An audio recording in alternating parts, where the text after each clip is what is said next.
Brigitte Lahaie, Sud Radio, c'est l'instant Sexy News.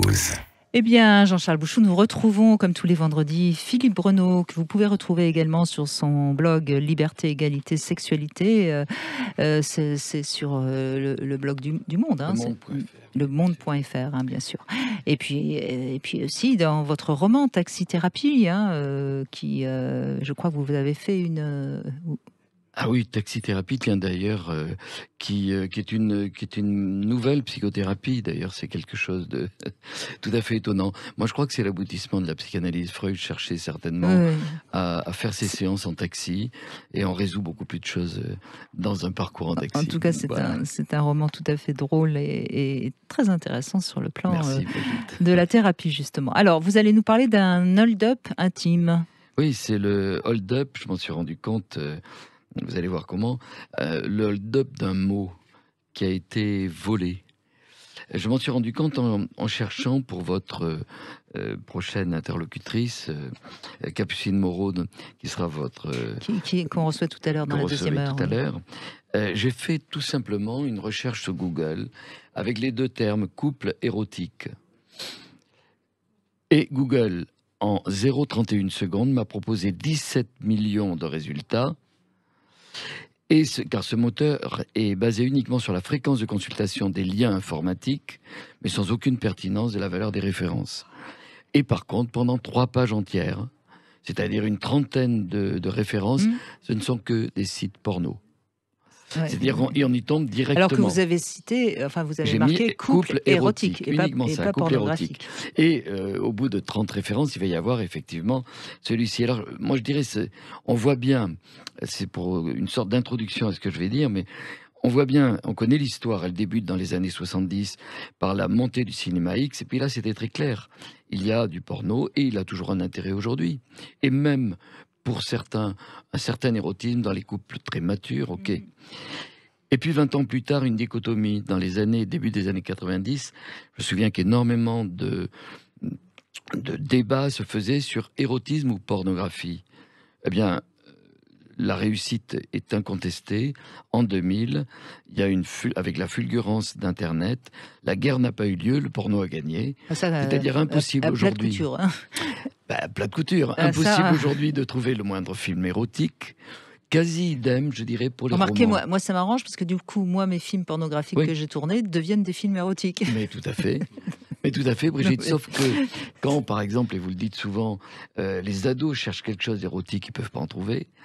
Quand j'ai fait la grande étude sur les hommes et les femmes, le sexe et l'amour en 2011-2012, j'avais été très étonné parce que la plupart des femmes, par exemple, une faible majorité de femmes, 54%, affirmaient que la pornographie ne les stimulait pas. Mais elles étaient 70% à déclarer être très sensibles à l'érotisme. Et ce qui m'avait le plus surpris, c'est que parmi les moins de 35 ans, c'est-à-dire les générations beaucoup plus jeunes, eh bien la plupart des femmes plus jeunes ne faisaient pas la distinction et demandaient mais quelle différence y a-t-il ? C'est-à-dire qu'il n'y a pas de différence. Le mot a disparu. C'est ça que j'appelle le hold-up intime. Alors j'en viens en guise de, peut-être pas de conclusion. Donc qu'est-ce que je trouve après toutes ces références ? Eh bien effectivement, l'ouvrage de Capucine Moreau sur la créativité érotique, il est intéressant parce qu'il est d'actualité. Enfin, il vient après ces termes-là parce qu'il est d'actualité. Et dans quelques mois, il va disparaître, il sera à je ne sais plus combien, oui, c'est-à-dire qu'à érotique, vous ne trouverez plus rien. À la millième page de Google, oui. Exactement. Alors je voudrais simplement relever, il y a quelque chose d'intéressant dans l'ouvrage de Capucine Moreau, qu'elle avait fait il y a 2 ans, je crois, donc sur la créativité érotique. Elle vient de faire un cahier, qui est un cahier à l'usage du couple, avec un certain nombre d'étapes, d'épreuves, pour se comprendre. C'est-à-dire que les 2 membres du couple ça s'appelle le cahier d'exploration érotique. Et il y a une vingtaine d'épreuves dedans. C'est très intéressant à faire avec les membres du couple. Alors je vais en commenter 2, simplement. J'en ai choisi 2 qui m'ont intéressé. Il y en a une première qui s'appelle « Merci ». Alors je vais vous dire, j'ai synthétisé ce qu'elle propose. Regardez-vous dans les yeux pendant 3 minutes. Respirez. Restez dans le silence. Observez ce qui se passe en vous, le possible inconfort, le possible plaisir.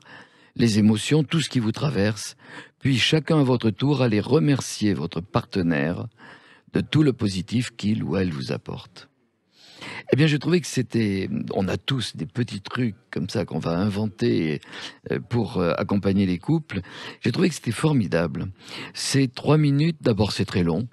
Pour tous les couples qui nous entendent, et s'ils le font, c'est très intéressant certainement. C'est assez long. 3 minutes. Et il va y avoir des ressentis, puisqu'on parle beaucoup de ressentis depuis hier, qui vont apparaître, et certains vont pas forcément être agréables. Et c'est ça qui est intéressant à analyser, justement. Tension, détente, et puis sur 3 minutes où c'est très long, on a d'abord peut-être une phase d'observation, il va y avoir une phase de relâchement de cette tension. À ce moment-là, on voit différemment le partenaire, on va pouvoir y réfléchir, et donc vous pouvez ensuite en parler. Ce qui est intéressant, c'est de pouvoir en faire quelque chose après. Première petite épreuve que j'avais trouvée intéressante à relever, et une deuxième qui m'a beaucoup intéressé, et certainement je le prendrai pour en parler avec mes patients. Elle propose de dormir séparés. Alors, très souvent, c'est « tu m'emmerdes, je vais dormir dans le canapé ». Bon, ça peut arriver dans des moments de crise de couple. Eh bien, voilà ce qu'elle propose. Si vous vivez ensemble, je vous propose de banaliser le concept de chambre séparée et de le défaire de sa mauvaise réputation. Et si cette nuit, l'une, allait dormir dans le salon ou dans la chambre d'amis, si vous avez la chance d'en avoir une, il ne s'agit pas de se fâcher, ni d'être fâché, mais de récupérer parfois un peu d'espace personnel pour cette nuit. Et je trouve ça intéressant dans un couple qui s'entend plus ou moins bien, souvent, qui s'interroge.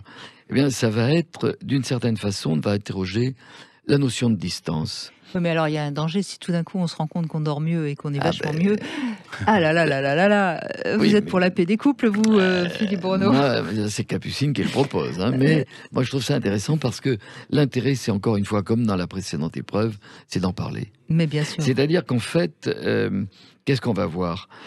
Ça peut d'abord dégager du manque, peut-être un certain érotisme, de l'inhibition. C'est une nouvelle situation. Et l'intérêt, c'est de pouvoir en parler. Donc, en définitive, ce qui est proposé dans ce cahier est très intéressant parce qu'il propose des petites épreuves pour nous amener sur des chemins dans lesquels on ne s'interroge pas. C'est ce qu'on fait dans toutes les sexothérapies. On va proposer des petites consignes qui vont permettre aux couples de découvrir des aspects qu'ils n'ont pas de l'un et de l'autre. Et en cela, je trouve ce cahier très intéressant. Oui, mais Jean-Charles Bouchou, ça revient à ce qu'on disait tout au début, c'est juste se poser et se... Un moment, s'oublier pour jouir, bien sûr. Se fondre dans le couple, mais pour jouir, pas s'oublier d'un point de vue, nous l'avions vu, narcissique, mais s'oublier dans l'expérience. S'oublier pour se fondre vraiment dans... Mais je trouve peut-être que ce serait intéressant que tous les trois, on essaye comme ça de donner la définition de ce qu'on considère être l'érotisme. Je ne sais pas lequel de vous veut commencer. Qu'est-ce que vous diriez sur... C'est quoi l'érotisme, Philippe Bruno? Moi je définis souvent, j'aime bien cette phrase qui est... susciter et maintenir le désir du partenaire. C'est-à-dire... je me débrouille par ce que je suis, par mes actions, pour éveiller ton désir. Comme je l'ai fait d'ailleurs lorsqu'on s'est rencontrés. Hein, c'est là qu'il y a eu la première fois du désir. Et surtout, l'éveiller et le maintenir. C'est compliqué au long cours. Et vous, Jean-Charles Bouchou, vous donneriez quoi? Comme définition de l'érotisme, mais j'en ai pas. Bon, je vais passer à la mienne.